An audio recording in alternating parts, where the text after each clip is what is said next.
Hello বাংলাভাষী বন্ধুরা। আহ, বাংলাদেশ এবং ভারতের মধ্যে যে একটা দ্বন্দ্ব তৈরি হয়েছে, সেই দ্বন্দ্বের আবহে দুটো ক্যাচ লাইন তৈরি হয়েছে।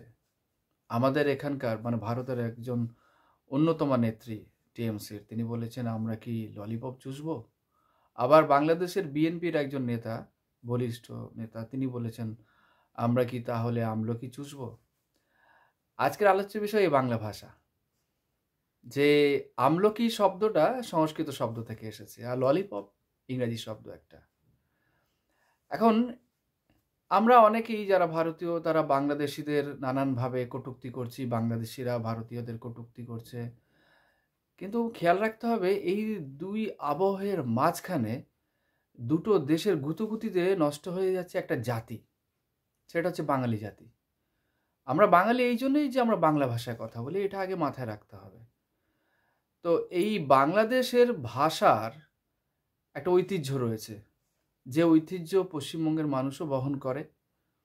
তবুও বাংলাদেশের ক্ষেত্রে একটু বেশি গুরুত্বপূর্ণ। এর পিছনে একটা ঐতিহাসিক গুরুত্ব রয়েছে যে পৃথিবীর একমাত্র দেশ বাংলাদেশ, যে দেশের নামকরণ হয়েছে ভাষাকে কেন্দ্র করে। এটা কেউ জানেন, কেউ জানেন না। ২ নম্বর, আপনারা গুগল সার্চ করে দেখবেন যে পৃথিবীর সব থেকে মিষ্টি বা মিষ্টতম ভাষা বাংলা। এই তকমাটা আপনি আমি দেইনি, ইউনেস্কো দিয়েছে। তো সেই বাংলা ভাষাতে যখন আমরা দুটি দেশের মানুষ খিস্তি খেউর করি, তখন তো নিজেদেরই আত্মমর্যাদা, মান সম্মান বা ঐতিহ্যে ধাক্কা লাগে, তাই নয় কি? এই বাংলা ভাষার জন্য আম, ধীরেন্দ্রনাথ সেন, তিনি পাকিস্তানের পার্লামেন্টে চিৎকার করে বলেছিলেন যে পাকিস্তানের পার্লামেন্টে যেন বাংলা ভাষাকে মর্যাদা দেওয়া হয়।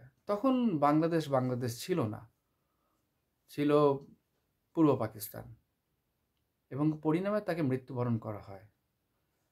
তারপরে আমাদের এই বাংলাদেশের যে ২১শে পদক, ২১শে পদক কেন?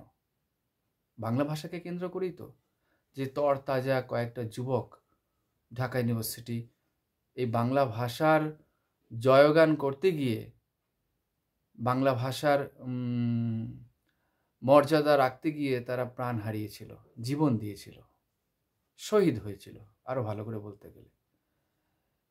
তো যে বাংলা ভাষাকে নিয়ে রবীন্দ্রনাথও বলেছেন মাতৃভাষা মাতৃদুগ্ধ সম, তো আমাদের মাতৃভাষা তো বাংলা ভাষা।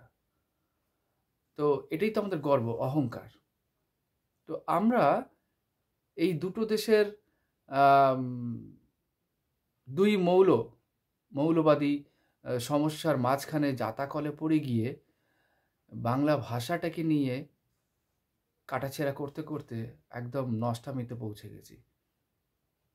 সেটা আমরা আসলে ভুলে যাচ্ছি যে দুটি দেশ, দুটি দেশের মধ্যে একটি পশ্চিমবঙ্গ আর একটি পূর্ণাঙ্গ দেশ বাংলাদেশ।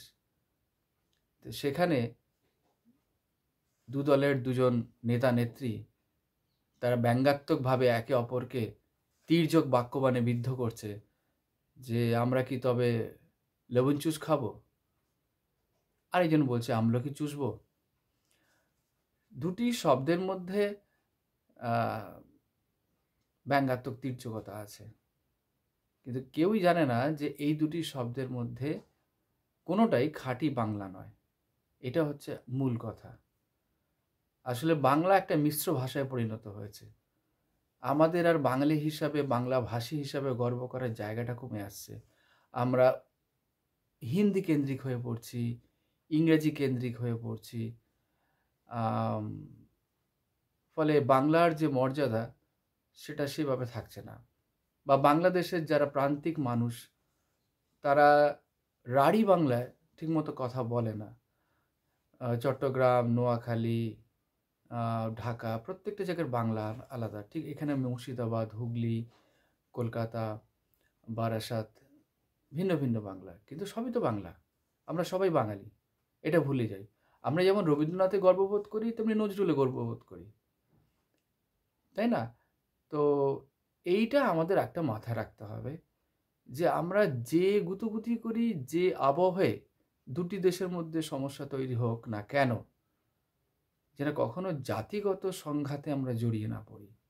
কারণ আল্টিমেট বাঙালি মুসলিমও বাঙালি, বাঙালি হিন্দুও বাঙালি।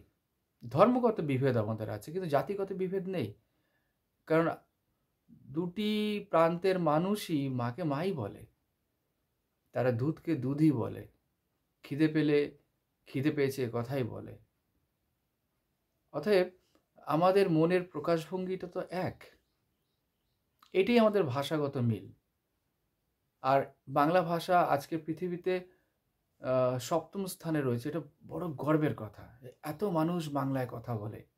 আমি বাঙালি হিসেবে বুক ফুলিয়ে বলতে পারি যে আমার বাঙালি সত্যজিৎ রায়, আমার বাঙালি কাজী নজরুল ইসলাম, আমার বাঙালি রবীন্দ্রনাথ ঠাকুর, এরকম অসংখ্য, বা জীবনানন্দ বা জসিমউদ্দিন। কাকে বাদ দিয়ে কাকে বলবো? আমরা তো সবাই বাঙালি। তো আমার কাছে আর কোনো উদাহরণ নেই এর থেকে ভালো। তাই বাংলাভাষী মানুষদের কাছে, সে বাংলাদেশের হন বা পশ্চিমবঙ্গের হন, একটা আবেদন যে এই দুটো দেশের গুতোগুতির আবহে জাতি দাঙ্গায় জড়িয়ে পড়বেন না। তাহলে পৃথিবী থেকে বাঙালি নামটাই হয়তো মুছে যাবে। এটাই সবথেকে বড় বেদনার হবে। আশা করি আমার কথাটা আপনারা বুঝতে পেরেছেন। নমস্কার।